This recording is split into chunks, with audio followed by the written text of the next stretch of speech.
Welcome and thanks for joining us for today's HIS Talk webinar, Increasing OR Profitability. It may be easier than you think. It's brought to you by Copient Health. I'm Lori from HIS Talk and I'll be moderating. We have two speakers today. First up will be Michael Burke, co-founder and CEO of Copient Health. Mike is a serial entrepreneur in the healthcare technology space with over 20 years of expertise founding and growing healthcare technology companies, including Dialogue Medical and Clockwise MD. Joining Mike will be David Berger, MD. Dr. Berger is a senior executive healthcare leader with experience in academic hospitals and health centers. Physician leader with demonstrated results in hospital operations, including ICUs, operating rooms, acute care wards, and outpatient clinics. He has a master's degree in healthcare management from Harvard University. And with that, I'll turn it over to you, Mike. Thanks, Lori, and thank you all for joining us. We're excited to speak with you today about increasing OR profitability. So Lori has already introduced us, so I will skip the subsequent introductions here and we'll get started. Today we're going to look at the obstacles that impede progress on improving OR profitability. And then we'll look at changes that can be made to address these obstacles and identify a path for implementing change. In the subtitle of this webinar, we hint at the idea that efforts to improve on-time starts and turnover time might not bring you the increases in OR profitability that you'd like to see. And implied in that title is the idea that there's an easier way, a more direct way, and a more impactful way to increase OR profitability. Spoiler alert, that way is by filling time in your OR that currently sits idle with profitable cases, and by allocating block time in a manner that supports your strategic objectives, including OR profitability. But if it was that easy, everyone would do it, right? First, let's examine the claims we're making in the title of the webinar. And to be clear, we're not suggesting that you should never focus on turnover time or on-time starts. There's certainly some benefit to be gained by making improvements in both of these areas, but the benefits pale in comparison to the benefit of filling your idle OR time with positive contribution margin cases, at least for most hospitals and ASCs. So where is the evidence to support this claim? This study from the Journal of Clinical Anesthesia sought to examine claims made by a few isolated observational studies. In a nutshell, these observational studies, they claimed that reducing turnover times at large hospitals resulted in more cases. So what did this study that included 116 hospitals across the state of Iowa find? That study found that while reducing turnover time provided some marginal benefit to a small number of providers, that the majority of the growth actually came from surgeons who were performing only a few cases per week. So in identifying the reduction of turnover time as a limited strategy, what conclusion did the study come to? Specifically, this study found that since most of the growth came from surgeons who performed 2 or fewer cases per week at each hospital, what the hospital should do is make sure that these low caseload surgeons had easy access to booking cases in the hospital's OR so that they could bring their growing caseload there.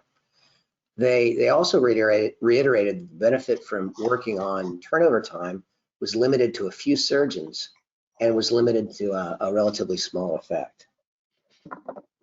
I'm going to highlight this phrase again because it's essentially the foundation for this webinar, and we'll revisit it later and talk about how to assure that the low caseload surgeons have access to convenient OR time.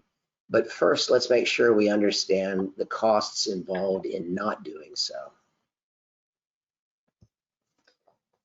So this article from JAMA in April of 2018 represents a gold standard for characterizing costs associated with an OR. It encompasses the financial statements of all of the acute care and specialty hospitals in California. And prior to this study, estimates of OR costs were all over the board. This study is by far the most generalizable review of the costs associated with an OR to date. And the important takeaways from this study are that the costs of an OR are about $36 to $37 per minute, and that more than 40% of those costs are indirect. So the implications of these indirect costs, along with labor costs, point us to more than half of the $37 per minute as not modifiable in the short term. That suggests that the per minute cost of specifically unused OR time is around $1,000 per hour. But that $1,000 per hour is not really the cost we should concern ourselves with. The real cost is the opportunity cost. Just so we're all on the same page, I'll give you my working definition of opportunity cost. It's the foregone benefit that would have been derived by an option that wasn't chosen. In our circumstance, the opportunity cost, or the option not chosen, is to put a surgical case into empty OR time that usually resulting from unused block time. So how much more is the opportunity cost than the cost we just talked about? Well, if we look at an average contribution margin for an elective outpatient procedure, we see that it's around $4,100 per case. And each case is a little over 2 hours on average. And so the contribution margin per hour of OR time is around $2,000. And that's the opportunity cost. That's what we're giving up by not scheduling that case into empty OR time. Now, of course, the contribution margin varies dramatically from specialty to specialty and from case to case, but the majority of cases have a positive contribution margin, and as such, they contribute both to the fixed costs as well as the OR's profit margin. So that empty hour of OR time is costing your facility around $2,000. So, Dr. Berger, do you look at OR profitability any differently now as a CEO than you did in your previous roles, including being a surgeon? And how does a hospital balance idle OR time against the variability of contribution margins among specialties and even cases? So Mike, I think what you're pointing to is the issue of managing an OR asset operationally versus strategically. And previously, I was a chief operating officer, and when you think about the OR operationally, you look at what the major cost is in the operating room, and that essentially, as you've mentioned, is the personnel. So if you have an OR that's idle, if you're thinking operationally, you're thinking about how do I get the idle people off work and home, and by managing productivity. If you're thinking strategically, what you're going to think about is actually, here's my asset, it's currently idle, how do I actually fill that idle time? So it's a real different look at how you're going to manage this asset that is potentially underused. So really, I think that's the main issue of what you're trying to get at here. Right. Okay, thank you. So we'll get back on track to talking about how we can avoid the opportunity costs and leverage the dynamic that we identified at the beginning of this talk, where we noted that most growth in surgery comes from low caseload providers on your schedule. Asking for changes to block time, whether the request is for release of some time on a single block day or change to an ongoing block, that elicits some interesting emotions. And if you're proposing taking away time from a block holder, the emotions are typically anger and fear. And as we talk about these challenges, you'll see how interrelated they all are. So the political problem is self-explanatory, and the block holder who's been there forever, but whose caseload and block utilization is declining steadily for the past few years, that block holder never imagined that their time might be in jeopardy. Or the surgeon who never fills up the late afternoon is still hesitant to release time when we ask them to, because maybe, just maybe, they think they might fill it up. And we recognize that a smart decision to reallocate block time may make all the sense in the world on paper, but when you attempt to enact it, it creates political problems that can range from minor annoyances to threats of surgeons taking their business elsewhere.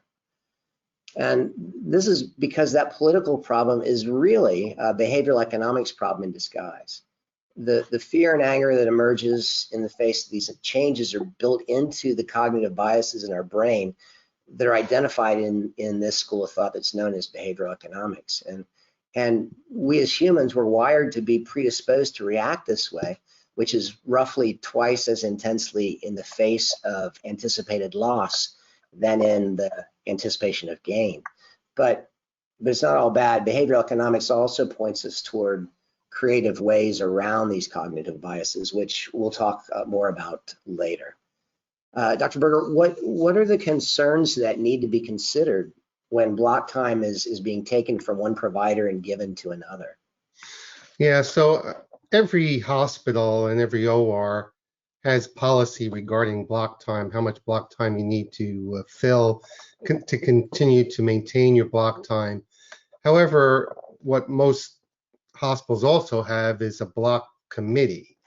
And it's really the responsibility of the block committee to decide on who either gets block time or who loses block time. And the block committee is usually made up of other physicians within the institution. So first of all, in order to take someone's block time away, it's usually a lengthy process, and people will look at their block time usage over several quarters before making any effort to take away their block time. So being able to adjust block time is not something that can be done rapidly or on the fly. The second thing is that doctors are reluctant to punish other doctors, especially people who are colleagues, people who they have long-standing relationships with, people who they have been friends with over a long period of time. And finally, block committees can be reluctant to hand out block time to new members of the medical staff who may be direct competitors to members of the block committee. So adjusting block time, while it sounds like it's a relatively easy thing to do and it's supported by policy, is actually very, very complex and takes a significant amount of time to enact. Sure. Wow. All right. Well, thank you. So regarding the access to data problem, the rationale that we often hear by block holders is that it's often rooted in an argument that the decision makers are acting on flawed or incomplete data. And in our experience, this is sometimes not far from the truth when considering that the data sources available through your EMR or scheduling system are fairly limited. But access to real-time data that's shared continuously with providers can solve this access to data issue and go a long way toward addressing the behavioral/political challenges too. Now, once these qualitative challenges have been addressed, we can move on to the quantitative challenges. And thankfully, at that point, it's just math and it's indisputable. But let's not forget that we also have an operational communications problem. Our current system of faxes and sticky notes and phone calls has so many holes in it that opportunities to book profitable cases fall through the cracks all the time. So let's discuss each of these in a bit more detail. Well, let's do a little thought experiment.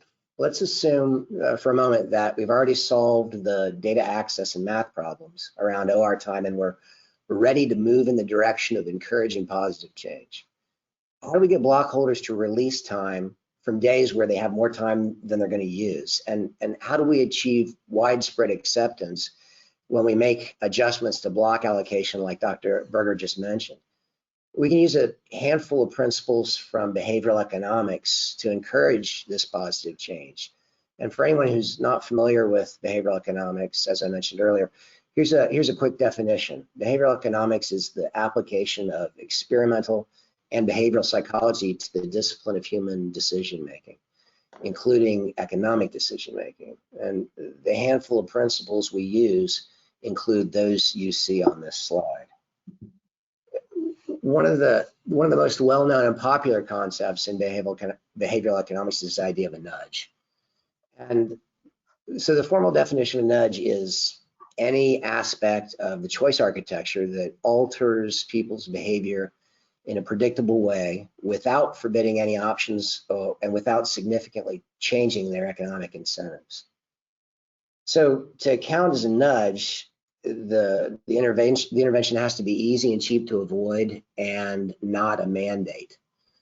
So putting the fruit at eye level in a grocery store instead of putting Twinkies at eye level would count as a nudge, but banning junk food would not be a nudge. And so if we put it in the context of hospitals, that means that a mandatory release policy may be necessary, but it's definitely not a nudge. Letting a provider know well in advance of the mandatory release window that there's a 95% certainty that they're not going to use the last 3 hours of their Tuesday block, and then presenting them with a big release button that automatically lets go of the appropriate amount of time, that is definitely a nudge. And it includes default options that are built into it. Default options are an important part of nudges because they still let a block holder make a choice while at the same time nudging them in the direction of the choice you want them to make. And we'll talk more about where nudges come from a little later when we talk about solving the math problem. How do we get block holders to agree to adjustments in block allocation that they perceive as unfavorable? We have to solve the cognitive dissonance problem. Cognitive dissonance is when we avoid conflicting beliefs because it makes us feel uncomfortable. And the clash is usually dealt with by debunking or rejecting or avoiding the new information that we're presented with. When we see this, we see this all the time when a block holder is presented with utilization data they baselessly dispute or dismiss, and the block holder believes that they're a top producer with high utilization, and the strongly held belief when it's challenged particularly in a way that seems to them as out of the blue, they're taken by surprise, and their mind and their ego won't let them believe it. Now, the antidote to cognitive dissonance is to leverage something called the availability heuristic. The availability heuristic's fancy name that simply refers to our tendency to rely on information that's easily recalled when making decisions about the future. So we need to make sure that good, accurate information about block holder performance is consistently and frequently made available to the block holders in real time. We'll talk about what kind of data and how to get at it and how to make it available when we talk about the data access problem. Dr. Berger, can you comment a little on challenges in making accurate and timely information about block holder performance available to the block holders? Yeah, so I think one of the things you pointed out is that people will automatically question the data. So you really need to make sure that the data is accurate. And surgeons have a different perception of what their utilization is, and they don't want to be penalized for either long turnovers or the amount of time that anesthesia takes to put a patient to sleep or to provide adequate anesthesia for a patient.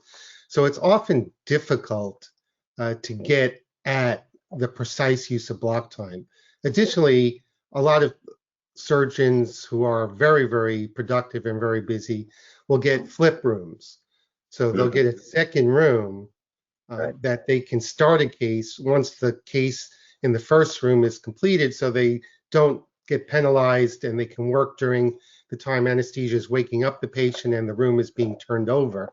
So that becomes another big challenge. And how do you attribute block time? If they're using 2 rooms, they're getting 10 cases done, but they're getting the 10 cases done in 2 rooms in less time than if they had a single block. So there's a lot of issues in bringing what is considered accurate and what data is actually acceptable to the surgeons forward to show them what their actual utilization is. Got it. Sounds like the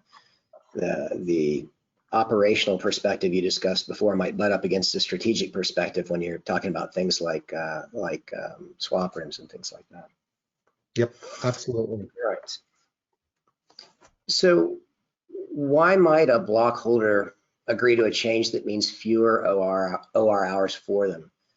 The various carrots and sticks that a hospital can use to drive behavior vary considerably from setting to setting.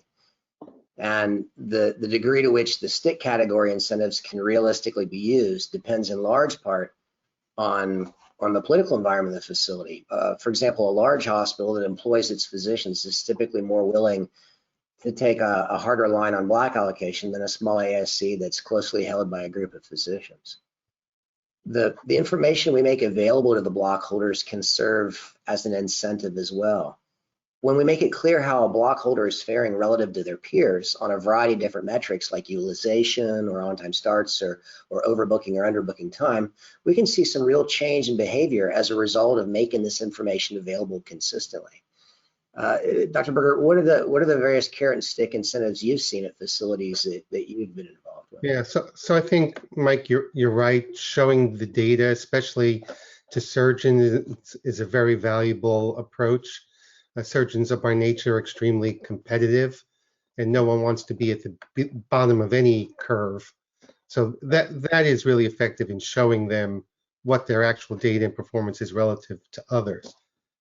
The carrot and the stick really revolves around the same thing, and that is maintaining your block time or losing your block time or potentially getting additional block time.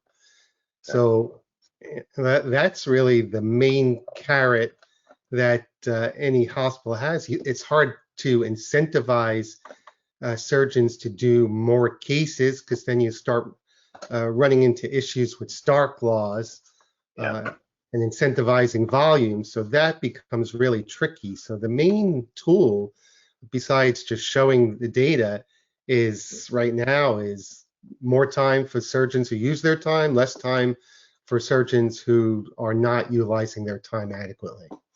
Right. Excellent. Okay.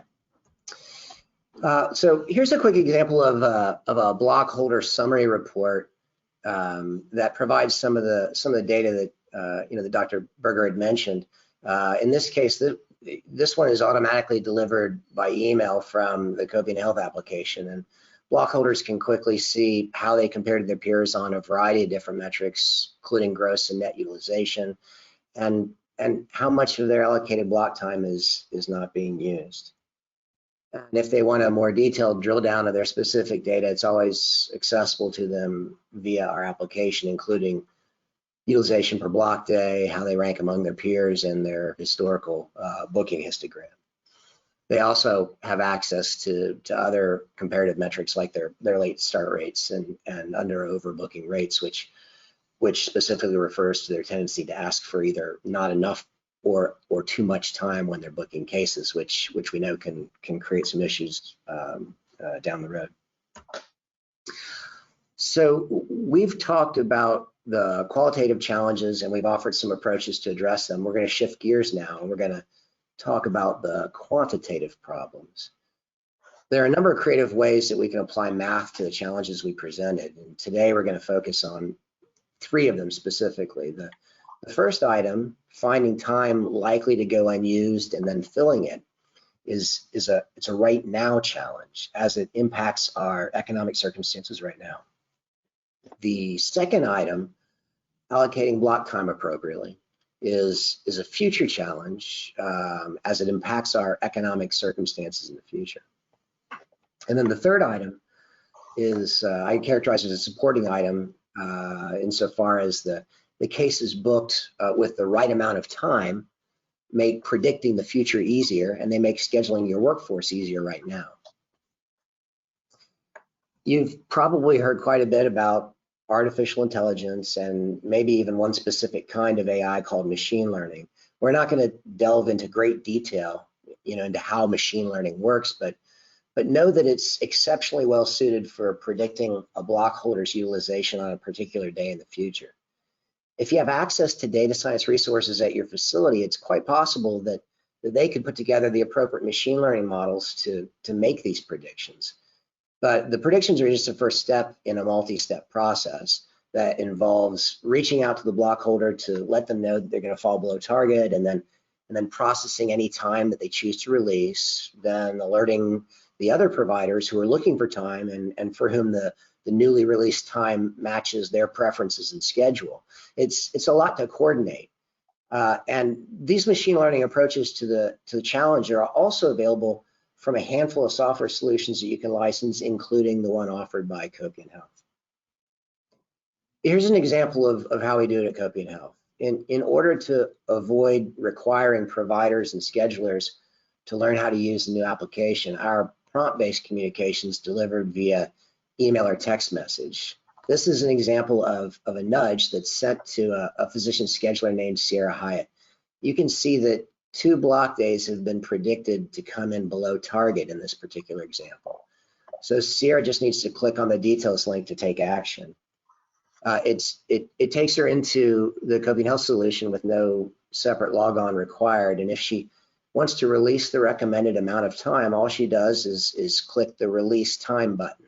1 click and she's done. So this is an example of a nudge with default values.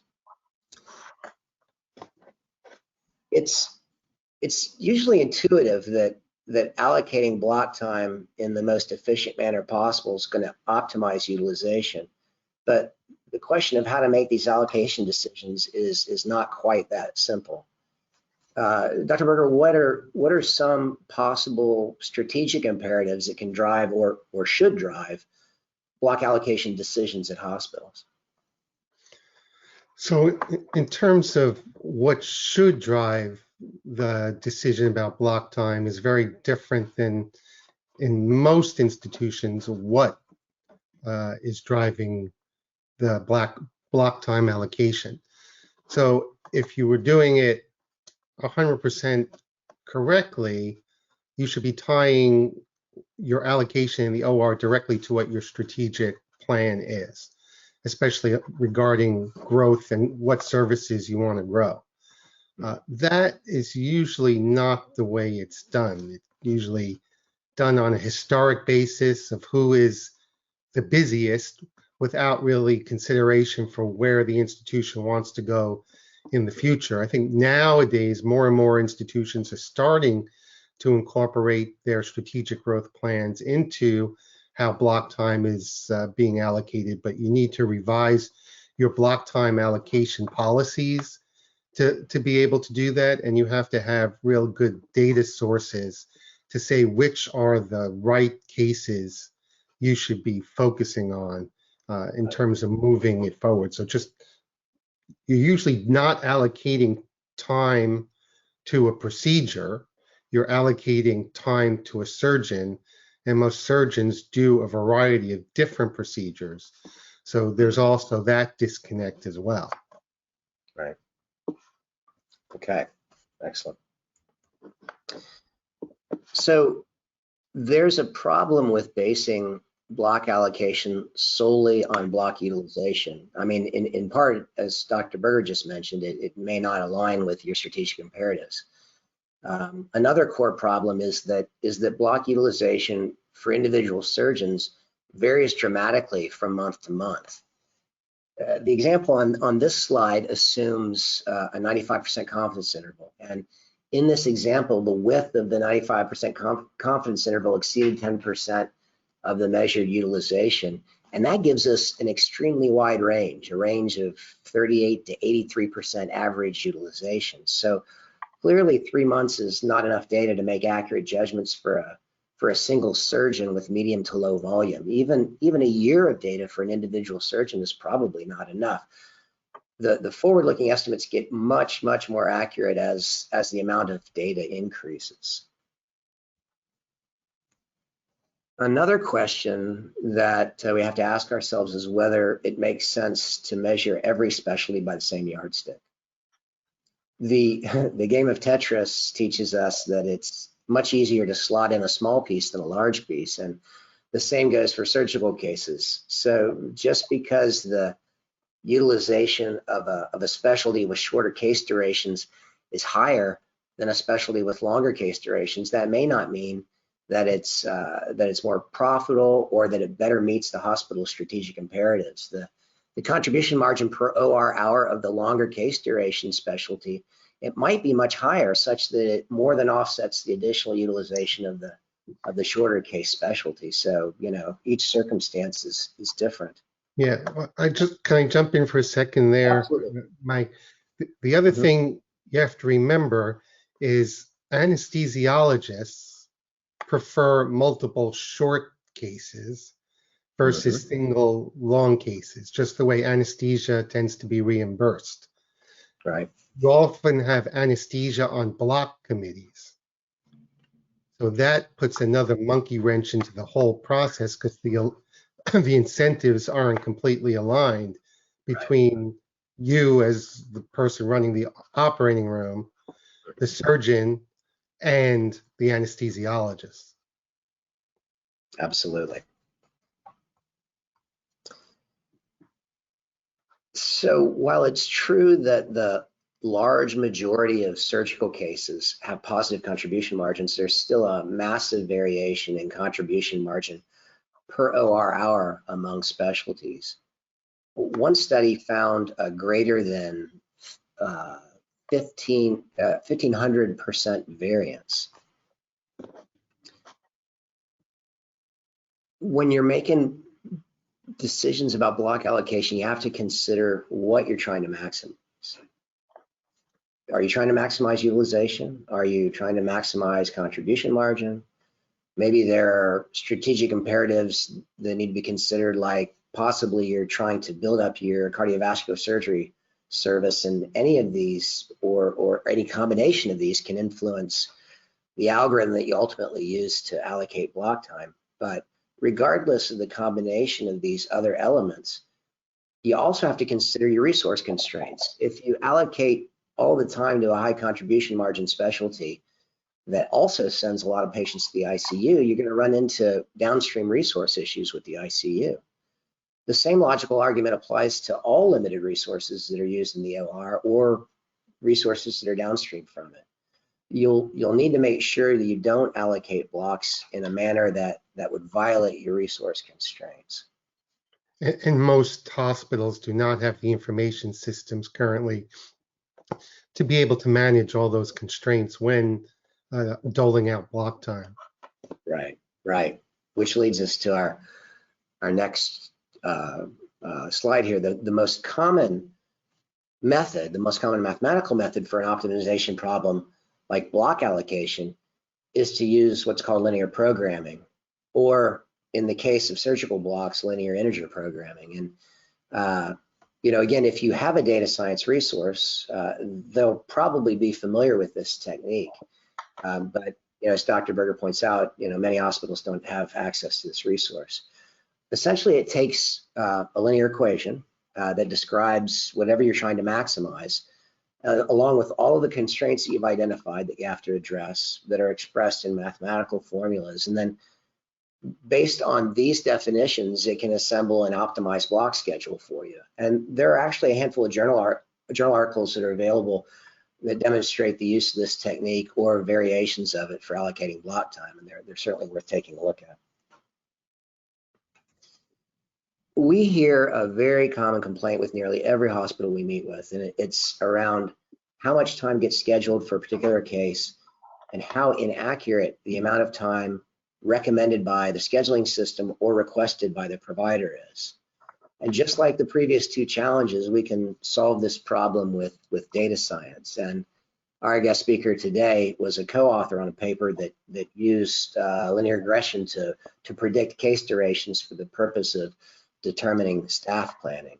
So Dr. Berger, can you tell us about the study and what you found? Yeah, so thanks, Mike. So you've pointed out a big problem is that how do you accurately predict the length of a case? And you showed the study from Iowa and Dr. Dexter, the extreme variability in this prediction.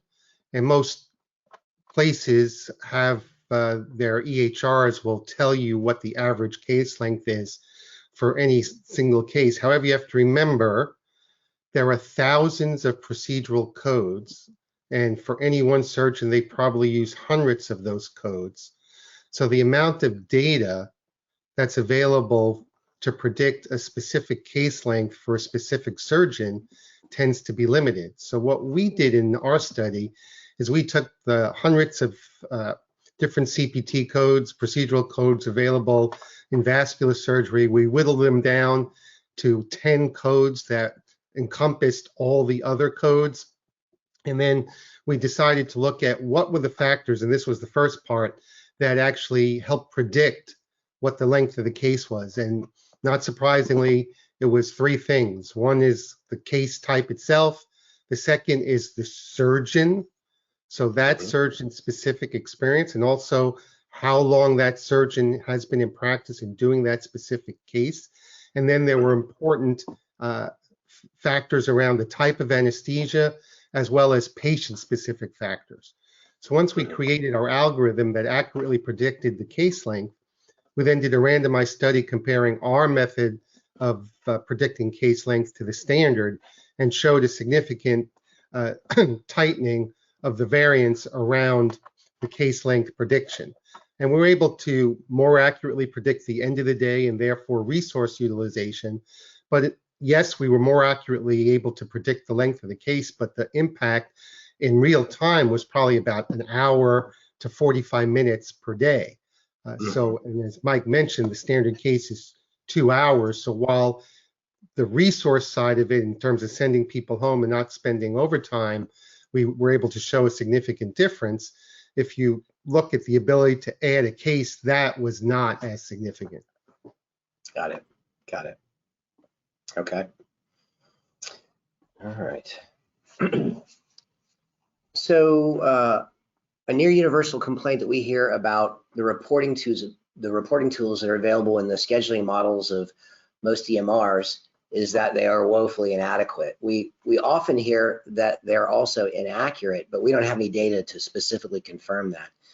An entity that focuses exclusively on helping you use data science to optimize your OR is going to be in a far better position to make the sort of actionable real-time reporting available to you, to your staff, and to your providers. And here's an example of a dashboard that a facility administrator might use. It's similar to the block holder specific dashboard, but the data is a roll up across the facility. I'm not going to go into the detail of every single item on here, but it highlights the top offenders in several categories, including over and under booking of time, late starts, unused block time, and of course utilization. And if you deploy a solution to identify and recapture block time that's likely to go unused, you're going to want to measure the impact that you're having. So this particular report shows each instance of release block time, and then any cases that were subsequently scheduled into the release time, so that you can know with certainty the financial impact of your efforts. And as you can see, the efforts are, the impact is substantial. It provides a roll-up of total dollars of contribution margin captured in the period. It may also be helpful to communicate to your block holders about the opportunity cost of time that went unfilled. And this is particularly important for the ASC setting, where you've got physician equity partners. A report like this that can show, specifically the lost earnings associated with time that went unused can be particularly important and impactful for equity partners in ASCs. Okay, so after you've addressed the fuzzy qualitative people issues and you've also applied math to release block time that won't be used, what next?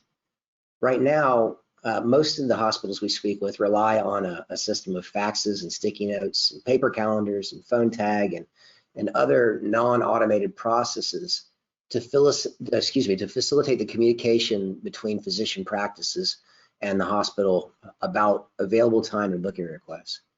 As you can imagine, this manual non-system continuously drops the ball.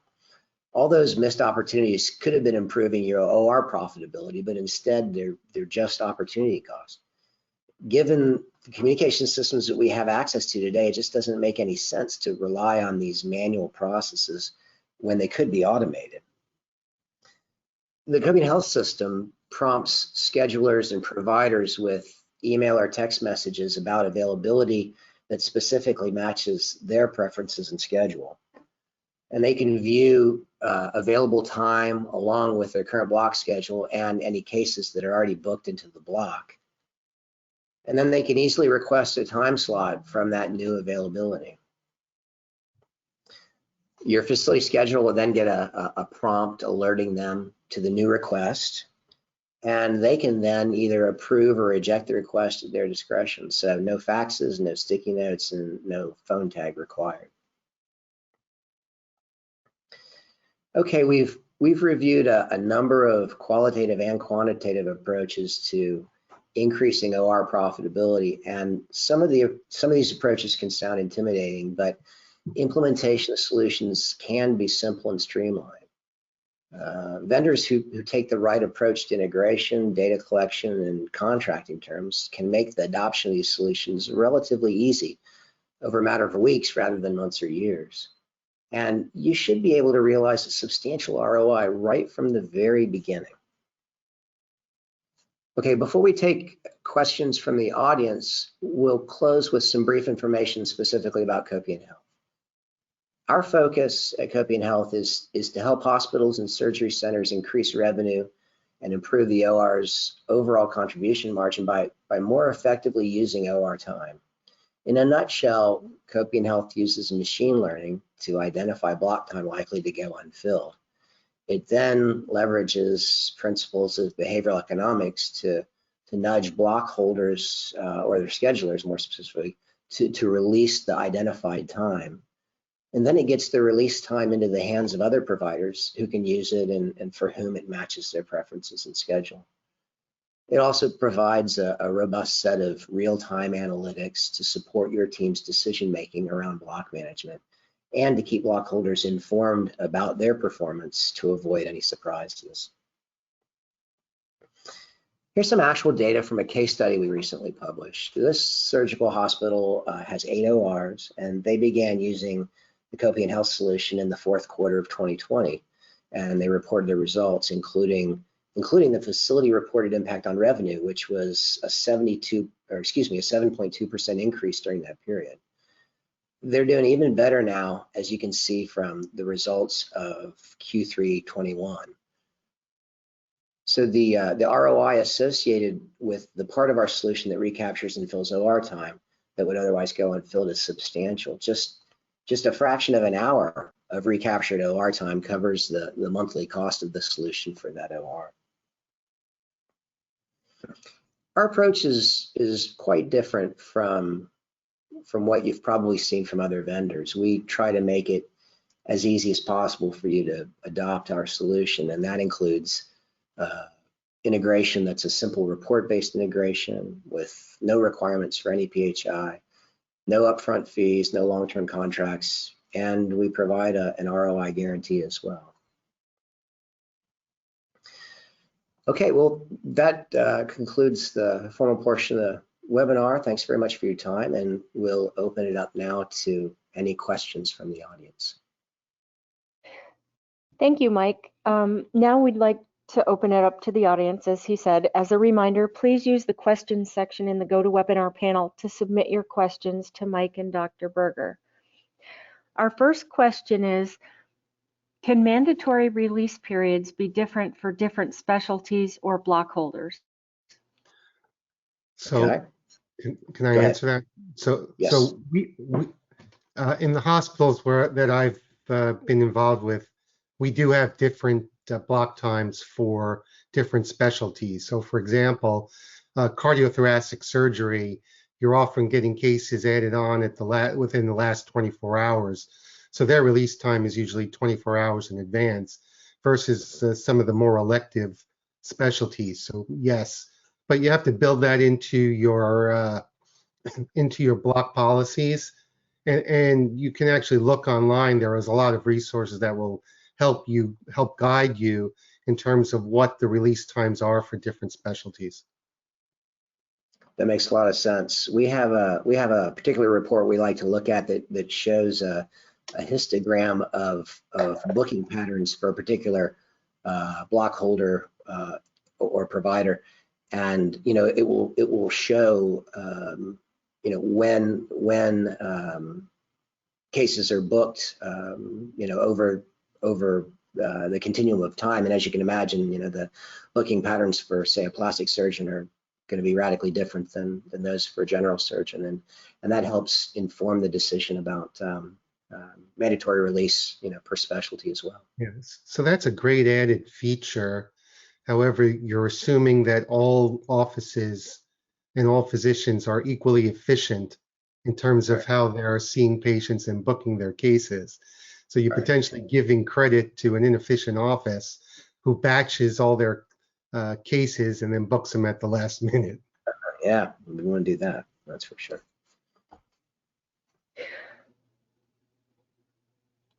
Okay, Sherry would like to know if it requires any changes of the booking practices or software, and can this be implemented in the existing EHR processes?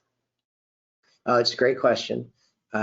So our solution doesn't require any changes to your existing software. We typically sit on top of your EMR and scheduling system, whether that be Cerner, Epic, Meditech, whatever it happens to be, and you would continue to use that scheduling system as you do.